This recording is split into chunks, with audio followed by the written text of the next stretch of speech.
I wanted to become prolific in every style so I could mold it all together. So when I was like 18, I had it in my head that I wanted to be able to kick with Thai boxers, box with boxers, move and flow with Taekwondo the way that they move their feet and things like that, so I could be able to gel and adapt to any opponent that was in front of me. I'm on replicating what I've done in kickboxing. And like I say, I'm not here to be a token striker who's like coming out and it's like, oh, if you don't get taken down, no, I'm coming to be a world champion and that's it. Yeah, I had an MMA fight when I was 14, back in the wild west of MMA days, so you're talking 15 years ago, but suffered a bad back injury, and that's what led me to go into kickboxing, because the jiu-jitsu and the wrestling positions would hurt it, and eventually I just found the love of kickboxing and was like, nah, this is me for a bit. Hi guys, this is the MMA Diagnosis Podcast. I'm your host, Hammad Ben. Today I have with me a professional mixed martial artist training at Team Renegade. He's a two-time kickboxing world champion. Ben Woolliss, how are you? Yeah, good man. Yeah, good. Thanks for having us on. So before we get into your fight, you're fighting on 17th of February. Yeah. I want to get your background. Like, where did you start training? Like, because I've noticed your style anyways. The way you do your head kicks. Yeah. It's the chamber of it. You don't wind up. Nah. Like, it's not the typical Muay Thai style. It's a bit traditional style. So what's your actual background in martial arts? So there's no like, people think I'll have a traditional background of Taekwondo or karate coming from like those kind of traditional styles. But that was never the case. I kind of started in everything. And over the years, I wanted to become prolific in every style so I could mold it all together. So when I was like 18, I had it in my head that I wanted to be able to kick with Thai boxers, box with boxers, move and flow with Taekwondo the way that they move their feet and things like that, so I could be able to gel and adapt to any opponent that was in front of me. And the things like the kicks is kind of acquiring the best parts of every style that I, personally thought are the best parts, and gelled them all together. So instead of having, say, this is a Thai round kick and these are the advantages and these are the limitations, I just thought, well, why accept the limitations? Why not just blend in these two together? So it has Thai elements of engaging the hip and the rotation of the bottom foot and the hand position, but it also has the chambering from Taekwondo and karate and stuff, because I feel like it hides it a lot more. So it was more just like acquiring those over the years and making sure I can just adapt to any style at any moment of a fight or anything like that, you know. Yeah, speaking on that, like, for example, you were saying the different styles. So you got like the Dutch style of kickboxing, you got the Thai boxing, and then you got the American style of kickboxing over the head. So do you feel like now, like, we're seeing in MMA now, there's a lot of high-level kickboxers transitioning into MMA, Adesanya, Pereira, and then you got Cedric Doumbé now in PFL. 100%. So do you feel like it's kind of your lot's time now to shine in MMA, like, especially if you get your grappling down as well? Yeah, you can definitely see them becoming a lot more prolific in the sport. Than you kind of get waves, like you get waves through styles, but I feel like it's not necessarily the striking that's coming through, it's the anti-wrestling that's allowing the strikers to be able to do what they want to do. Whereas before, you would see high-level kickboxers come over, but they'd be petrified of getting taken down, so it would kill the style. So they just would never dare to engage. Whereas now, the anti-wrestling is on such a high level from certain gyms. Like, we have it great here, and City Kickboxing, like you said, Israel and that have it really good. So they have confidence in letting their strikes go, because they know when people enter, they're good at defending, getting back to their feet if they do get taken down. So almost, I feel like it's not necessarily the striking that's coming through, it's the anti-wrestling that's allowing the striking to be able to really show what they can do out there, you know. I just want to bring up something. So you fought in Glory Kickboxing, right? Yeah. So I don't know if you must know Tyrone Spong, right? So he fought in 3 different sports: boxing, kickboxing, and then MMA. Are you kind of looking to take that trajectory, or are you just focusing fully on MMA now? Firstly, Tyrone Spong, yeah. So since I was 16, there was a point for like 10 years where he has a documentary on YouTube, and I would watch that documentary before every single fight.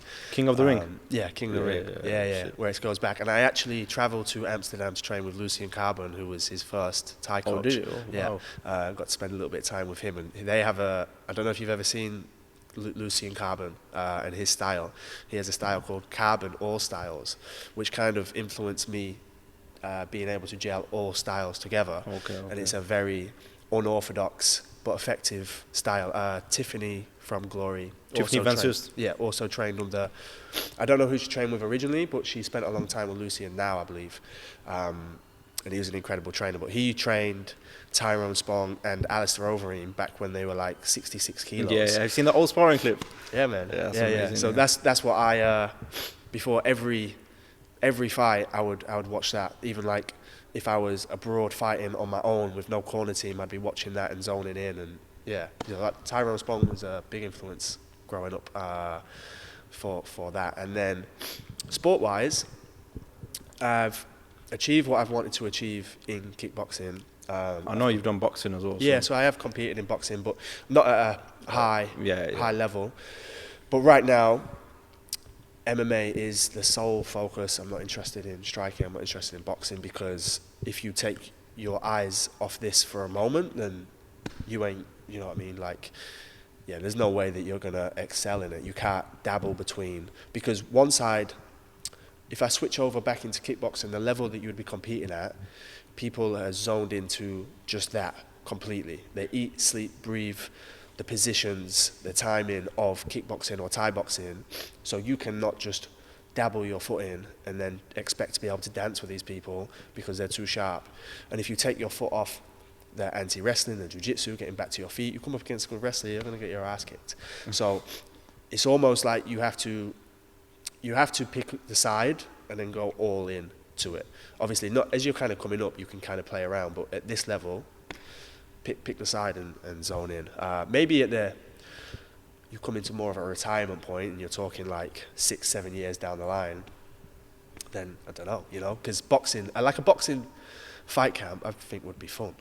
I mean, you can do this influencer boxing. Oh, like, what do I have to do? I have to hit pads, spar, and run. Like, it would be you know what I mean? It would be wrestling and jiu-jitsu is hard on the body. Getting picked up and slammed and slamming people is hard on the body. The next morning you feel it a lot. Hitting pads and that, I fucking love it. I love sparring. I love running. Like, yeah. So maybe at the end of the career you could, but right now, nah. I'm on replicating what I've done in kickboxing. And like I say, I'm not here to be a token striker who's like coming out and it's like, oh, if you don't get taken down, no, I'm coming to be a world champion and that's it. So how long have you been at Renegade for? At Renegade, I've been here for about 18 months. Okay. So I moved here. So you know that transition now to Renegade. Yeah. So before, how was your training kind of divided? Was it mainly striking? You did a bit of grappling, or was it half 50-50? Or before you moved here? Yeah. And so then from now, what's the difference? I've had it in my head for years that eventually I'm going to transition to MMA.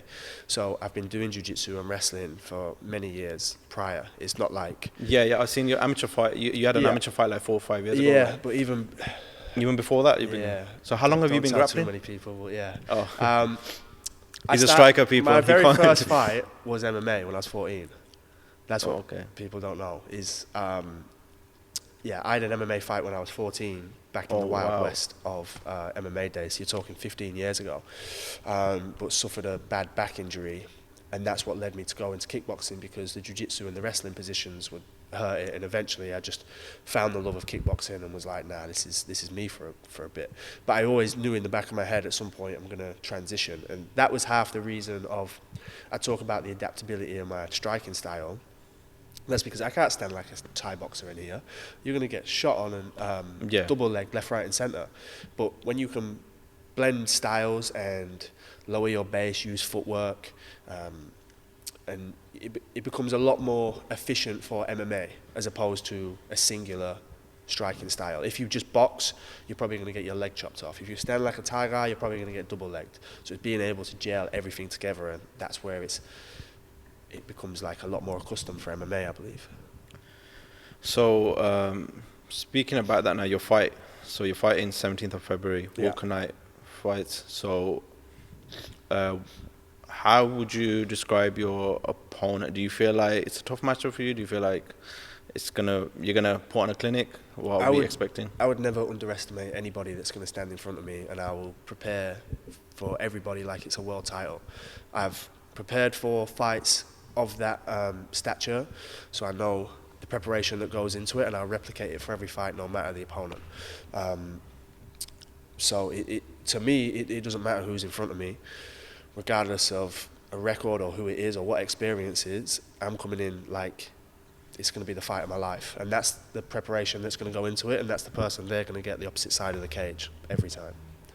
So your fight, how much are you like generally cutting for your weight class? Like, are you cutting a lot, or is it? I used to cut a lot. I used to cut 10, 11 kilos, but in all honesty, that was from not a lack of discipline, but just knowing that I can get away with it, so I wouldn't be as dialed in. Whereas now I've switched it, and for the last 4 or 5 years, I take every aspect of preparation as a proper professional. So, and because the thing is, everybody loves training. Everybody can train hard, but the things that people don't take into consideration is how well can you look after your sleep, ignore all the bullshit, going out, staying off your phone, staying off Netflix, and actually get a good rest. How good can you stay away from the cupboards and eat properly, maintain your weight, maintain your recovery? That to me is the discipline, because the reason that most people fight and why they started to fight is because they found a love for the sport. So training's easy, cool, we all train hard. Every professional fighter is going to be fit, in shape.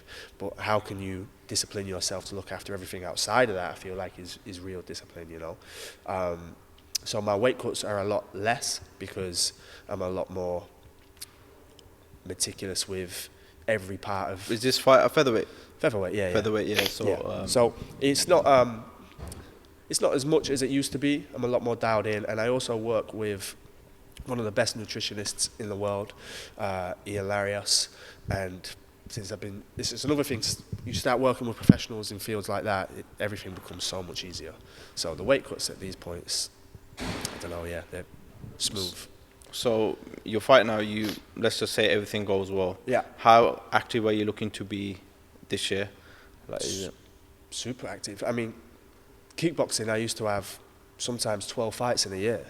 So that's a culture change when you come into MMA, because people will have like 3 or 4 and be like, oh, you're super active. I'm like, is it? We used to have 3 or 4 fights in a weekend at a tournament, you know. Yeah, and kickboxing is very active, like twice a month minimum. Yeah, a lot of guys exactly. Fighting, Man. I had 2 professional title fights back to back in 3 weeks, and you just rotate. I'd do world championship tournaments, and you'd have 4 fights in 24 hours. You know, with kickboxing though, you know how there's more weight classes. Do you feel like that is an advantage in the sense of you can be a bit more active, where in MMA you're cutting a lot? Generally, fighters are cutting a lot more weight, right? It's probably the weight cut that stops people being as active, as opposed to the damage that gets taken. It's more because of the weight cuts are so like huge.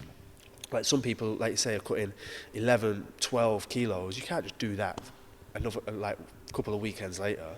It's just going to ruin your body, you know. So I think it's that stops people being as active as possible. But for me, like, I'm lowering that as much as I can, and this year I'm looking to 5 easy at least.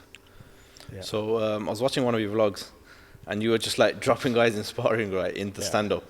How is it in the grappling for you? Like, how do you find like the adjustment in grappling? If you know what I mean. I love wrestling and I love jiu-jitsu. That's what I say. I've been doing it for a lot longer than it may seem, and people are going to find out, you know. That's all I can say. Yeah. One organization I can see you at is One Championship. They've got like all the different martial arts, right? Mm-hmm. Is that an organization you would consider, like One Championship, PFL, Bellator? A lot of guys that tend to join them organizations, the road to UFC is a lot longer, I've noticed. Mm-hmm. So is your main goal like getting to the UFC, or is it you'll be fine with any of these organizations? I feel like there's a lot of tide changing, and there's a lot more avenues people can make a proper career from. But that's a tough one, right? There'll be some news dropping soon. Oh, okay. And yeah. All right. I would have guessed. Oh, you could tell me after. But so one thing I noticed about you, you're not only good at fighting. It's what a lot of fighters need to do. It's the way you market yourself. You market yourself very well. Like on Instagram, you got over 300,000 followers. A lot of fighters tend to not market themselves. And do you feel like as a professional fighter, marketing is like very important, especially if you want to get more eyeballs on you from big organizations? Yeah, 100%. It's an entertainment business, right? And that doesn't necessarily mean that you have to act or be brash. It just means that if you talk about it from a business sense, you can have an amazing product, but if nobody knows about it, nobody cares about that product. You have to understand marketing so people can see the product. And ultimately, athletes are still products in an individual sport like this. So you're going to have to figure a way of marketing. And the problem is a lot of fighters hate it. And it's not really... You find it with a lot of people. They hate cameras, they hate doing the social media thing, they just want to train. And it's, unfortunately, the way I see it and the way that I speak to people when they ask about it, is like, most of us don't want to get up at 5 in the morning and run. Most of us don't want to do certain conditioning, but you have to do it because you know it's part of the sport. It's the same with the social media stuff, with the marketing stuff. You may not enjoy it, but okay. Nice one. Most of us don't enjoy a lot of things, but you've got to do it to be able to go to where you want to do. You don't enjoy road work. Nice one. Guess what? You're going to have to do it anyway. So it's almost like a point of, it's just part of the sport at this point. But the effectiveness of it, as you see with, you talk about like the influencer boxing thing, the way that they're able to captivate an audience and sell and create, we're prize fighters. And you talk about these influencers, they know how to make a prize, you know, and they can generate a lot of money and a lot of wealth from just the marketing side. They don't even have the ability, well, you know, don't want to shit on it too much, but the level is a lot lower. And they're still able to generate millions of pounds through the thing that they're doing. And it's not all about money, it's there's a lot more to it than that. But no, I feel like it's a huge thing. And as time goes on and social media becomes more of a platform that's used for everything, it's just something that you're just going to have to learn to do and use to your advantage. It's a leverage point, you know. So you just mentioned like your marketing and things like that now. Now I want to ask you, we're going to do some like, give me a prediction for certain fights. Yeah. And then we're going to do some fire round questions. So cool. We'll start off with how do you see your fight going? What round? What? Feel like you finish or? I feel like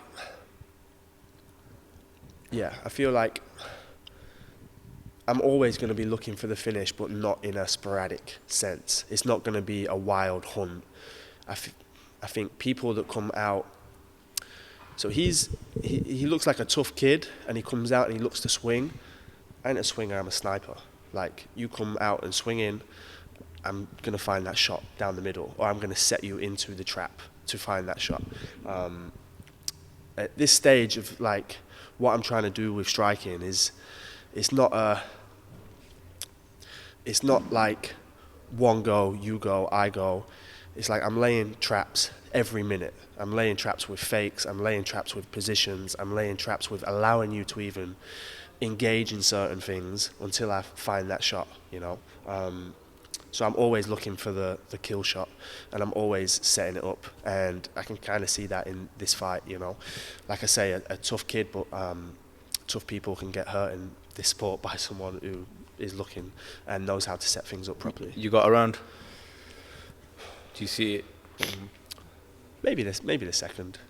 Second? Yeah. Just because I'm going to be coming in a lot more composed, and composure is going to be a big part of it, and I'm going to take my time and find the shot properly.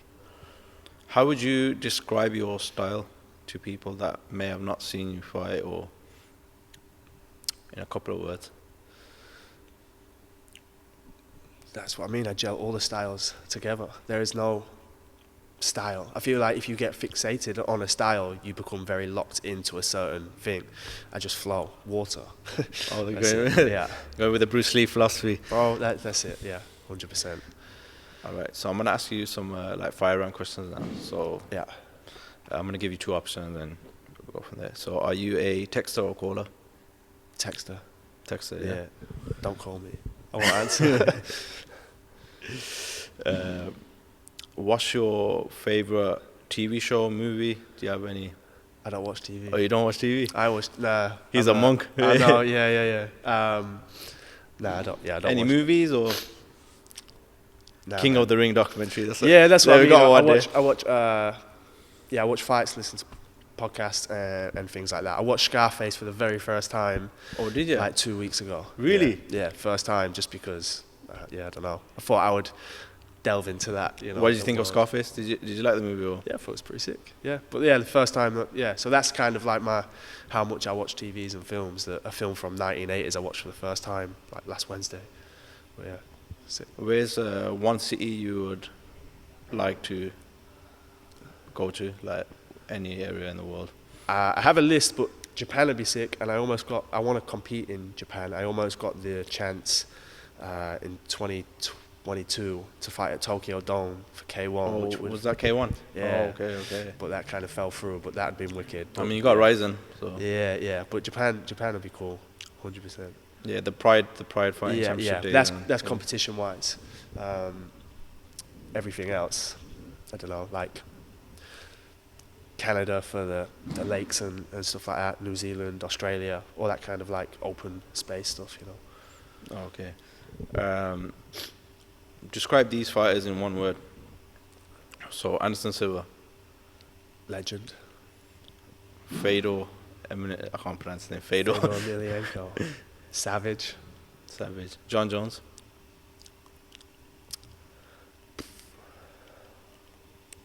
Arguably the GOAT. Oh, okay. GSP. Complete all-rounder. All right. Leon Edwards. Do you say he's chasing the GOAT, isn't he? Welterweight GOAT. Oh, okay. Ben Woolliss. Future champion. All right. Cool. I'm gonna end it here, but is there anything you want to say to the camera and the people? Is there anything, last words you want to say about your fight? And I'm just looking forward to showing years of work. This won't be like a 6-week camp that's on the display. It's going to be like 20 years of work that I'm finally being able to show. And this whole year is going to be a showcase of the 20 years that I've been putting forward. And yeah, I'm looking forward to finally getting to show it properly, you know. All right, guys. Before we end it, actually, do you have any like your social media and all that? Yeah, social media is all at Ben Woolliss, and then I got the Ben Woolliss Academy where you can learn elite striking for pennies a day, 24/7, and have unlimited access to elite coaches, and that's it. That's my plug. All right, you heard it, people. We're out. Safe.